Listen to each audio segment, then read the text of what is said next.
हुजूर ने फरमाया गुलामों पता है सबसे अफजल सदका कौन सा है? एक सहाबी कहने लगे हुजूर यतीम को देना। फरमाया नहीं।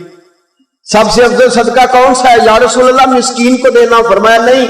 सबसे अफजल सदका हुजूर मुसाफिर को देना। फरमाया नहीं। सबसे अफजल सदका या रसूलल्लाह मुजाहिदीन इस्लाम को देना। फरमाया नहीं।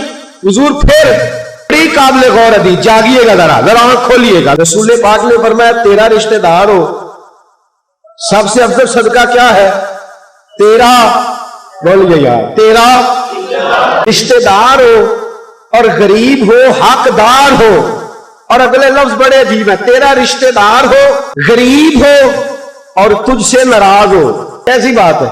फरमाया तेरा रिश्तेदार हो, गरीब हो और तुझसे नाराज हो। फरमाया किसी भी तरीके उसके घर सदका पहुंचा दे, सबसे अफजल सदका करने का सवाब लिखा जाए।